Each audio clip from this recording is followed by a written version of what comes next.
Suatu hari di bulan Maret tahun 2002, Qin Xiang yang telah menyelesaikan gelar doktornya di Amerika Serikat, memutuskan pulang ke kampung untuk menemui keluarganya, yang selama belasan tahun ini dia tinggalkan. Suatu siang ketika Qin Xiang sedang istirahat di kamarnya, tiba-tiba ayahnya masuk sambil mengacungkan kapak ke arah Qin Xiang.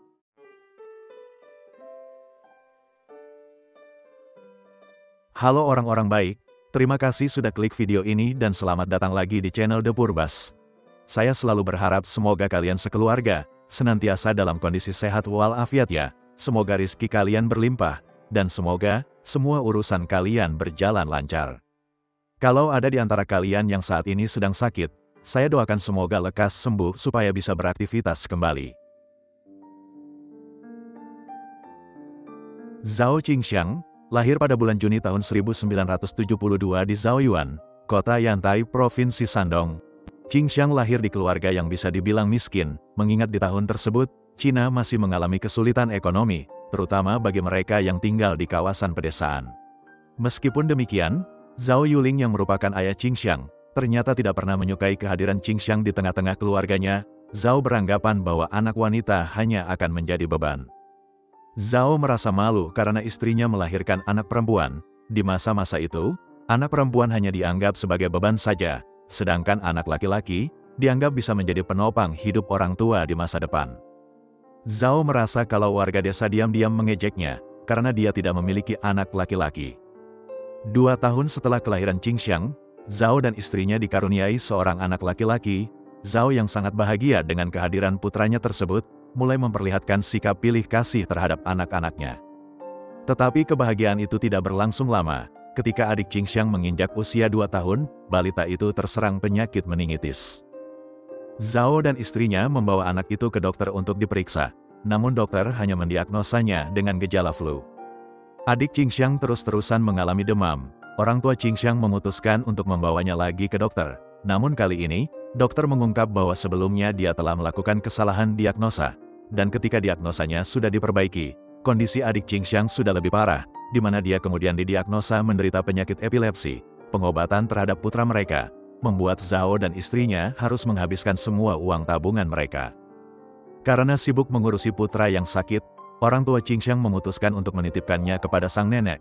Barulah ketika dia mulai bersekolah, Qingxiang dikembalikan lagi ke pengasuhan orang tuanya. Qingxiang sejatinya adalah anak yang cerdas. Dia sangat rajin belajar karena memiliki keyakinan bahwa pendidikan tinggi adalah satu-satunya jalan keluar dari kemiskinan. Dia selalu mendapatkan nilai yang baik dan berhasil meraih banyak penghargaan atas prestasi-prestasinya. Puluhan sertifikat penghargaan yang didapatnya memenuhi dinding kamar di rumahnya. Qingxiang ingin sekali membanggakan kedua orang tuanya, namun ternyata Zhao Yuling, ayahnya, sama sekali tidak peduli dengan kepintaran sang putri. Qingxiang adalah murid kesayangan guru di sekolah, namun saat dia pulang ke rumah, hidup Qingxiang tak lebih seperti asisten rumah tangga. Adiknya sangat dimanja oleh orang tua, sementara Qingxiang justru mendapatkan perlakuan yang berbeda. Selain bersekolah, Qingxiang kecil harus membantu pekerjaan orang tuanya di ladang, membantu mengurus rumah dan merawat adiknya. Jika ada yang tidak sesuai dengan keinginan ayahnya, Qingxiang akan dimarahi bahkan dipukul. Kendati demikian, hal-hal tersebut tidak mengubah tekad Qingxiang untuk belajar. Seperti yang sudah saya katakan tadi, Qingxiang merupakan anak yang sangat rajin belajar dan pintar. Dalam kondisi apapun, dia tetap bisa mempertahankan nilainya di sekolah. Ketika Qingxiang lulus SMP, ayahnya meminta Qingxiang untuk tidak melanjutkan pendidikan, karena dia menganggap bahwa anak perempuan tidak perlu sekolah tinggi-tinggi, bisa baca tulis saja sudah cukup, tidak perlu membuang-buang waktu dan uang, karena nanti pada akhirnya, anak perempuan akan menikah dan ikut suaminya menjadi bagian dari keluarga besar sang suami. Faktanya, pada tahun itu, Qingxiang lulus dari SMP dan meraih nilai tertinggi di desanya. Namun hatinya hancur manakala sang ayah melarangnya untuk melanjutkan pendidikan ke tingkat SMA. Karena untuk sekolah di SMA, Qingxiang harus merantau ke kota, yang artinya akan lebih banyak lagi uang yang harus dikeluarkan oleh Zhao. Sikap Zhao yang melarang putrinya melanjutkan pendidikan, sampai juga ke pihak sekolah, beberapa guru mendatangi rumah keluarga Zhao seraya membawa daftar nilai Qingxiang, dan mencoba untuk merubah pendirian lelaki itu. Mereka menjelaskan bahwa kalau Qingxiang lulus SMA, maka dia memiliki kesempatan untuk mendapatkan pekerjaan dengan gaji yang lebih tinggi. bahkan ada kemungkinan kalau Qingxiang nantinya akan diterima menjadi pegawai di pemerintahan. Mendengar penjelasan tersebut, Zhao Yuling akhirnya setuju untuk mengizinkan dan membiayai Qingxiang untuk melanjutkan pendidikan ke kota Yantai.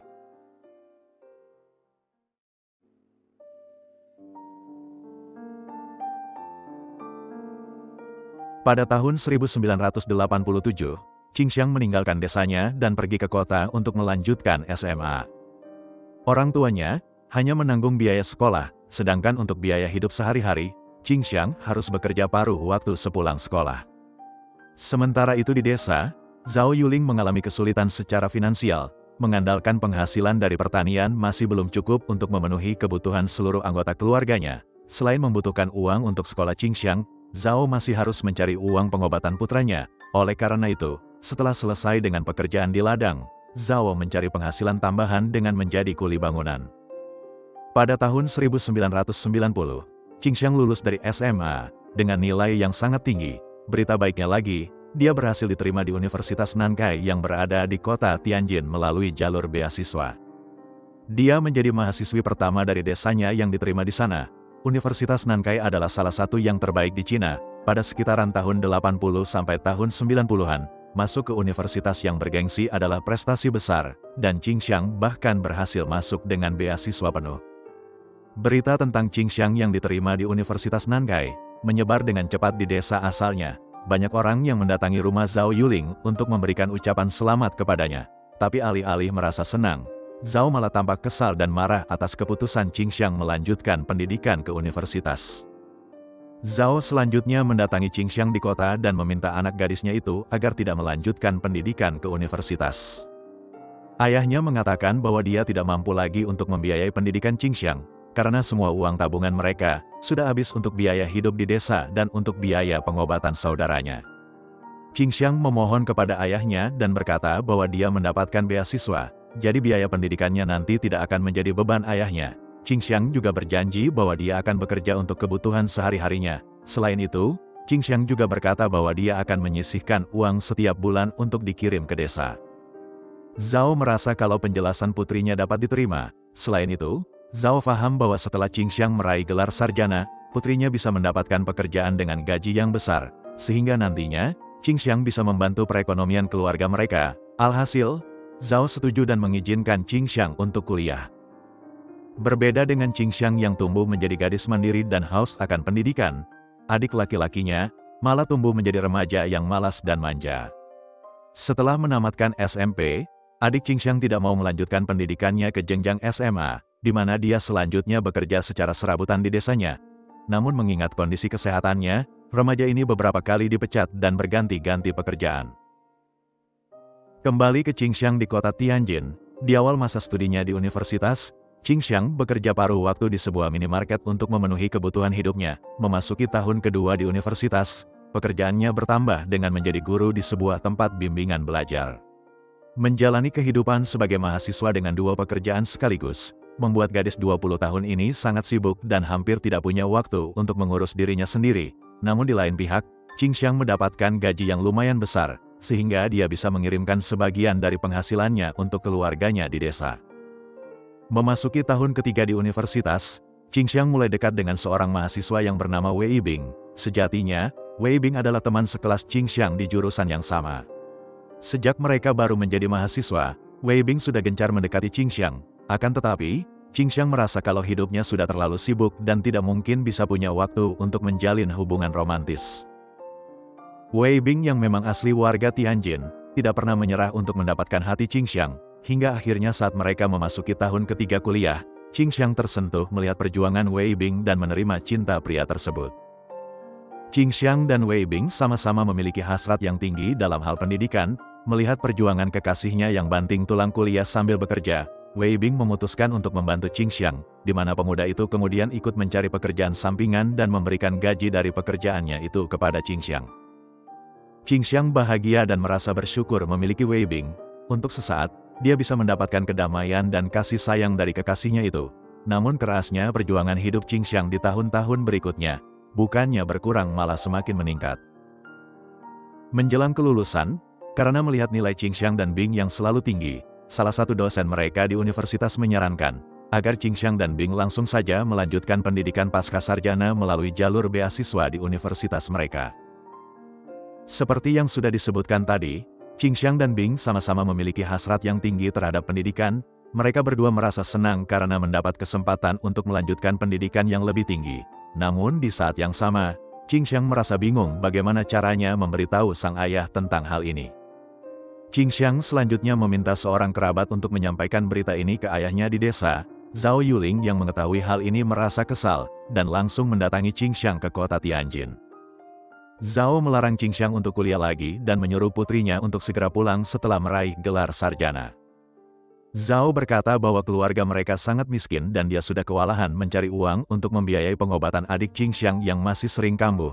Alih-alih lanjut kuliah, Zhao berkata agar Qingxiang sebaiknya langsung bekerja saja sehingga dia bisa membantu finansial keluarga.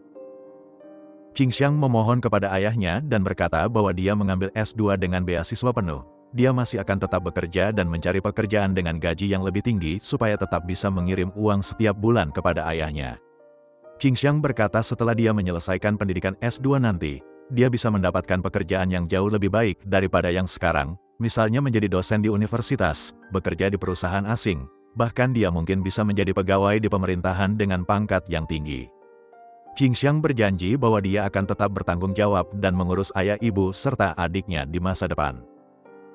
Zhao menerima penjelasan putrinya dan melihat potensi bahwa hidup keluarga mereka akan terjamin dengan pekerjaan Qingxiang di masa depan. Oleh karena itu, Zhao menyerah dan mengizinkan Qingxiang untuk melanjutkan program pendidikan pascasarjana.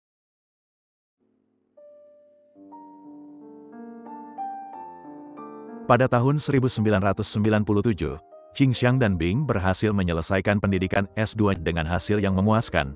Di saat yang sama, Bing merasa bahwa mereka sudah cukup lama menjalani hubungan.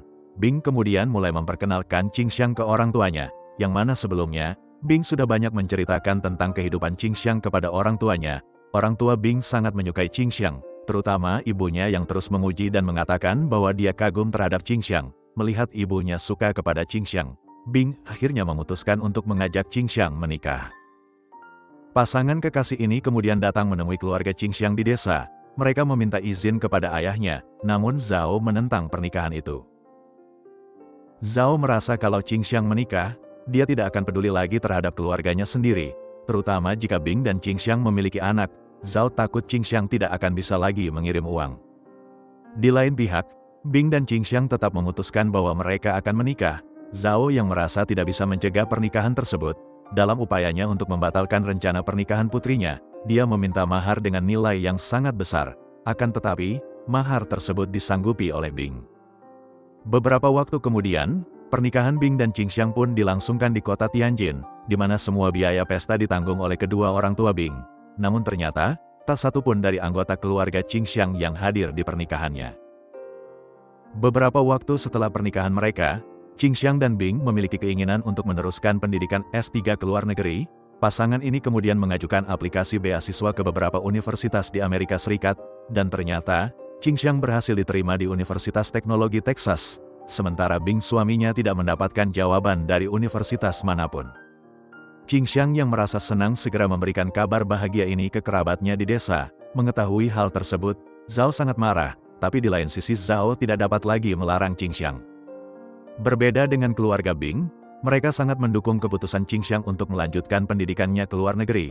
Bahkan mereka memberikan uang sebesar 22.000 yuan atau sekitar 50 juta rupiah kepada Qingxiang. Mereka memberikan uang tersebut untuk membantu Qingxiang membeli tiket dan mempersiapkan kepindahannya ke negeri Paman Sam. Pada tahun 1998, Qingxiang akhirnya pergi ke Amerika Serikat sendirian tanpa ditemani suaminya. Setahun kemudian, Bing menyusul istrinya dan kuliah di universitas yang sama, tanpa jalur beasiswa alias menggunakan biaya sendiri. Kehidupan mereka berdua di sana bisa dibilang sulit dan penuh tantangan, mengingat mereka hanya memiliki pendapatan sebesar $1.100 atau sekitar 20 juta rupiah dari uang beasiswa bulanan Qingxiang. Pada awal tahun 1999, Qingxiang mengandung anak pertama mereka. Qingxiang merasa khawatir, wanita itu takut tidak dapat memenuhi kebutuhan sang anak, karena mengingat mereka masih mengalami kesulitan dalam hal finansial. Mengetahui istrinya sedang mengandung anak mereka, Bing mulai mencoba mencari pekerjaan ke beberapa tempat di sana. Akhirnya, dia diterima bekerja di salah satu restoran. Beberapa waktu berlalu, setelah melahirkan anaknya, Qingxiang kembali melanjutkan aktivitas seperti biasanya, mengingat pasangan suami istri ini sama-sama sibuk bekerja dan kuliah. Sang anak dititipkan ke tempat penitipan, yang tentunya hal tersebut harus mengeluarkan biaya ekstra. Sementara itu di Cina, orang tua Bing yang mengetahui kesulitan anak dan menantu mereka, menawarkan diri untuk mengurus cucu mereka. Ketika anak tersebut berusia 2 bulan, Qingxiang dan Bing memutuskan mengirimnya ke Cina, dan untuk menghemat biaya, Qingxiang dan Bing menitipkan anak mereka ke salah satu teman yang kebetulan akan pulang ke Cina. Selama anak mereka dititipkan ke orang tua Bing tidak pernah meminta uang sepeser pun untuk kebutuhan sang cucu. Di lain pihak, orang tua Qingxiang seperti tidak menganggap keberadaan cucu mereka, tidak pernah berkunjung, tidak pernah menelpon, apalagi mengirim uang untuk biaya hidup sang cucu. Alih-alih Zhao sang ayah, malah terus-menerus menelpon putrinya di Amerika Serikat dan meminta uang bulanan sebagaimana yang telah dijanjikan Qingxiang dulu. Di tengah situasinya yang serba sulit dan pas-pasan di Amerika Serikat, Qingxiang harus menyisihkan sebagian dari uangnya kepada sang ayah. Selama bertahun-tahun Zhao mendapatkan kiriman dari Qingxiang, yang mana nominal dari uang tersebut bisa mencukupi kebutuhan mereka sehari-hari di desa, bahkan cukup untuk merenovasi rumah. Pada akhir tahun 2001, Qingxiang menyelesaikan pendidikan S3-nya dengan nilai yang tinggi. Beberapa perusahaan menawarkan Qingxiang untuk bekerja di perusahaan mereka. Qingxiang menerima tawaran dari salah satu perusahaan tersebut. Dia mendapatkan gaji sebesar $5.000 atau 80 juta rupiah per bulan. Tak lama setelah itu, Bing juga mendapatkan pekerjaan dengan gaji $3.000 atau sekitar 50 juta rupiah per bulan. Namun sebelum mereka mulai bekerja, pasangan suami istri ini memutuskan pulang ke Cina terlebih dahulu, untuk mengunjungi orang tua sekaligus menjemput putra mereka. Pada Maret tahun 2002, Qingxiang dan Wei Bing pulang ke Cina dan akhirnya bertemu lagi dengan putra mereka yang sudah berusia 2 tahun. Sebagai ucapan terima kasih, mereka memberi uang sebesar 70.000 yuan atau sekitar 150 juta rupiah kepada orang tua Bing. Mendapati putrinya sudah pulang ke Cina, Zhao menghubungi Qingxiang berkali-kali, dan meminta putrinya itu untuk pulang ke desa mereka. Qingxiang merasa senang dan menganggap bahwa sikap ayahnya kini sudah berubah. Setelah sekian lama, ayahnya mungkin merasa bangga dengan keberhasilan yang sudah dicapai Qingxiang di Amerika Serikat. Qingxiang sudah tidak sabar lagi untuk membawa putranya bertemu dengan orang tuanya, dan karena anaknya berjenis kelamin laki-laki, mungkin sang ayah akan merasa sangat senang. Pada tanggal 3 Maret tahun 2002, Wei Bing, Qingxiang, dan putra mereka sudah bersiap-siap untuk menaiki kereta api yang akan membawa mereka ke kota Zhaoyuan. Namun beberapa menit sebelum kereta berangkat, putra mereka tidak berhenti menangis. Qingxiang berpikir bahwa mungkin karena mereka baru bertemu 4 hari, sang putra belum merasa familiar dengan orang tua kandungnya sendiri. Alhasil mereka memutuskan untuk meninggalkannya bersama kakek nenek Bing. Qingxiang dan Wei Bing pun berdua saja berangkat menuju Zhaoyuan.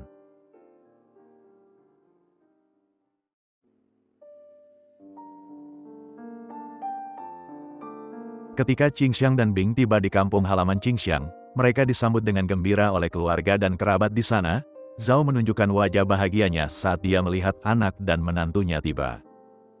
Ibu Qingxiang juga telah menyiapkan makanan untuk menyambut kedatangan Qingxiang dan Wei Bing. Saat mereka sedang makan bersama, Zhao tiba-tiba meminta sesuatu dari putrinya. Zhao berkata bahwa dia ingin menikahkan adik Qingxiang dengan salah satu wanita dari desa tetangga. Namun keluarga wanita tersebut meminta sebuah apartemen seharga 80.000 yuan, atau sekitar 180 juta kalau dirupiahkan. Zhao meminta uang kepada Qingxiang agar mereka bisa membeli apartemen tersebut. Qingxiang mencoba menjelaskan kepada ayahnya bahwa dia hanya memiliki uang sebanyak 12.000 yuan, atau setara dengan 26 juta jika dirupiahkan. Menurut Qingxiang, untuk saat ini mereka belum bisa membeli apartemen tersebut. Gagal dengan urusan apartemen, Zhao kini beralih meminta uang sebesar 20.000 yuan, atau 44 juta rupiah kepada putrinya. Qingxiang kembali menjelaskan bahwa dia dan suaminya baru saja lulus S3 dan akan mulai bekerja tetap di Amerika Serikat bulan depan. Jadi untuk saat ini, mereka hanya memiliki sedikit uang yang nantinya akan digunakan untuk membeli tiket pesawat untuk pulang ke Amerika Serikat. Selain itu Qingxiang memberitahu ayahnya bahwa mereka baru saja memberi orang tua Bing uang sebesar 70.000 yuan, atau 150 juta rupiah. Jadi sekali lagi, Qingxiang berusaha meyakinkan ayahnya bahwa dia tidak bisa banyak membantu untuk sekarang. Mendengar penjelasan putrinya, Zhao merasa sangat kesal. Qingxiang dan Bing dianggap tidak adil atau berat sebelah. Mereka bisa memberi uang sebesar 70.000 yuan kepada orang tua Bing, tapi tidak mau membelikan apartemen untuk pernikahan adiknya. Bahkan saat Zhao meminta uang yang hanya sebesar 20.000 yuan, Qingxiang dan Wei Bing tetap tidak mau memberi.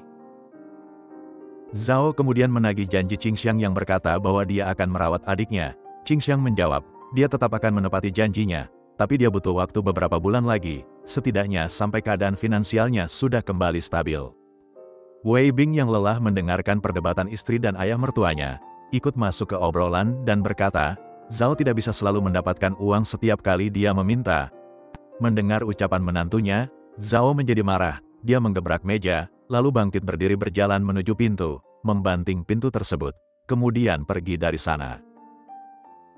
Di hari-hari berikutnya, Zhao masih mencoba untuk membujuk Qingxiang agar membeli apartemen tersebut supaya adiknya bisa menikah. Lagi-lagi Qingxiang menolak dan menjelaskan bahwa dia tidak punya uang sebanyak itu sekarang. Mendengar penolakan dari Qingxiang, Zhao kemudian berpikir, selama ini Qingxiang selalu menurut setiap kali dia minta uang. Kini setelah menikah, Qingxiang mulai pelit dan banyak alasan, jadi Zhao membuat kesimpulan bahwa ini semua pastilah disebabkan oleh Wei Bing. Zhao sangat yakin kalau menantunya itu sudah mempengaruhi anaknya. Pada tanggal 26 Maret tahun 2002, Bing dan Qingxiang berencana pulang ke kota Tianjin di sore hari itu. Mendengar hal tersebut, Zhao yang tak ingin kehilangan kesempatan, meminta istrinya untuk membujuk sang putri agar segera membelikan apartemen yang dia minta. Sedikit ragu-ragu, ibunya berbicara kepada Qingxiang, namun lagi-lagi, Qingxiang menolak sambil memberikan penjelasan yang sama seperti sebelumnya.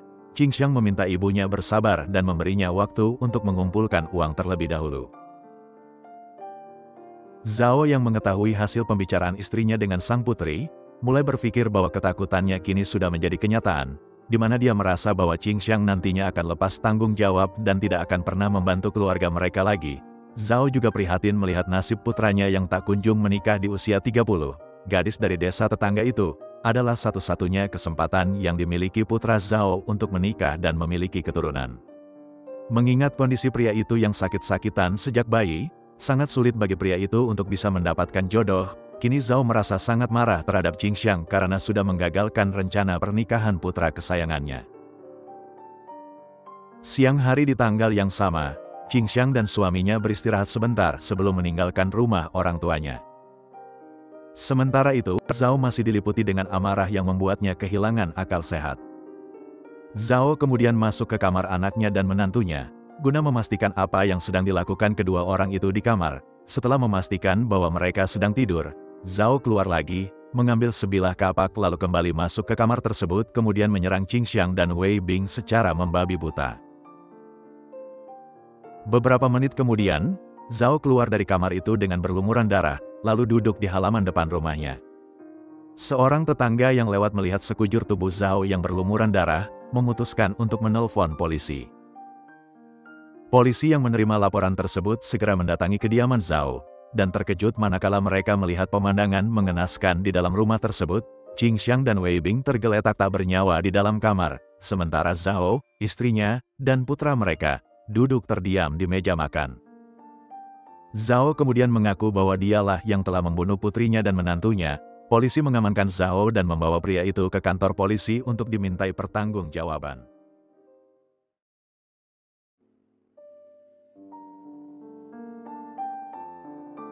Pada tanggal 4 Juli tahun 2002, Pengadilan Rakyat Menengah Kota Tianjin mulai menggelar persidangan kasus pembunuhan suami istri Wei Bing dan Zhao Qingxiang. Ibu Wei Bing yang hadir di persidangan terlihat menangis, sementara Zhao yang duduk di kursi terdakwa terlihat sangat tenang, di mana dia mengakui perbuatannya yang telah membunuh putri dan menantunya. Ketika hakim bertanya tentang alasan Zhao melakukan hal sekejam itu, dengan tenang dia menjawab bahwa putri dan menantunya tidak memiliki perasaan dan tidak menghargai dirinya, jadi mereka memang pantas mati. Zhao juga mengatakan bahwa dia menyesal telah membiarkan Qingxiang menempuh pendidikan selama belasan tahun. Menurut Zhao, Qingxiang yang berpendidikan tinggi malah menjadi anak yang tidak patuh terhadap orang tua. Ibu Wei Bing yang sempat duduk di kursi saksi bertanya kepada Zhao, mengapa dia membunuh Wei Bing dan Qingxiang. Zhao menjawab dengan nada datar, aku tidak bisa berkata apa-apa, aku hanya ingin segera mati. Pada tanggal 25 Juli tahun 2002, Zhao Yuling dijatuhi hukuman mati atas pembunuhan Zhao Qingxiang dan Wei Bing. 3 bulan kemudian di usianya yang ke-57 tahun, Zhao Yuling menerima eksekusi hukuman matinya. Setelah kematian ayahnya, adik laki-laki Qingxiang menggugat agar orang tua Wei Bing mengembalikan uang 70.000 yuan yang dulu pernah diberikan oleh Qingxiang. Namun, hakim menolak gugatan itu, karena hal tersebut tidak berkaitan dengan kasus pembunuhan Wei Bing dan Qingxiang. Beberapa bulan kemudian, ibu Qingxiang mengajukan gugatan perdata terhadap harta peninggalan Qingxiang. Namun saat pengadilan menginventaris harta milik Wei Bing dan Qingxiang, mereka hanya menemukan uang sebesar 1.000 yuan atau sekitar 2 juta rupiah di rekening almarhum suami istri itu. Kini tanpa adanya Zhao Yuling si kepala keluarga dan Qingxiang si putri sulung yang selama ini menjadi donatur hidup mereka, hidup ibu dan adik laki-laki Qingxiang semakin sulit. Untuk bertahan hidup, ibu Qingxiang bekerja menjadi buruh pabrik tekstil, demi bisa memberi makan, dan membiayai pengobatan adik Qingxiang. Sementara itu, pengadilan memberikan hak asuh terhadap anak Wei Bing dan Qingxiang kepada orang tua Wei Bing. Itulah tadi kisah nyata kasus kriminal kita hari ini. Semoga ada pelajaran berharga yang bisa kita ambil dari tragedi hidup Zhao Qingxiang. Zhao Qingxiang adalah korban dari tradisi Cina, di mana sebagian dari masyarakat di negeri tersebut masih banyak yang mementingkan keberadaan seorang anak laki-laki dibandingkan anak perempuan. Zhao Qingxiang, sejak kecil, selalu tekun belajar dan bercita-cita untuk bisa menempuh pendidikan setinggi-tingginya, demi bisa mengangkat derajat dan memperbaiki taraf kehidupan keluarganya secara finansial. Akan tetapi, semua yang dia lakukan tidak pernah dihargai oleh keluarganya, hingga pada akhirnya, hidup Qingxiang dan suaminya berakhir secara tragis. Kalau kita perhatikan lagi momen di mana Qingxiang dan Wei Bing akan naik kereta menuju Zhaoyuan, saat itu, putranya terus-terusan menangis sehingga mau tidak mau dia harus ditinggalkan bersama orang tua Wei Bing. Mungkinkah saat itu, balita tersebut sebenarnya sudah memiliki firasat bahwa maut telah menanti orang tuanya di sana? Terima kasih telah menonton video ini hingga selesai. Coba sampaikan pendapat kalian tentang kasus ini di kolom komentar. Jaga kesehatan selalu dan sampai jumpa lagi di kisah nyata kasus kriminal berikutnya, dari channel The Purbas.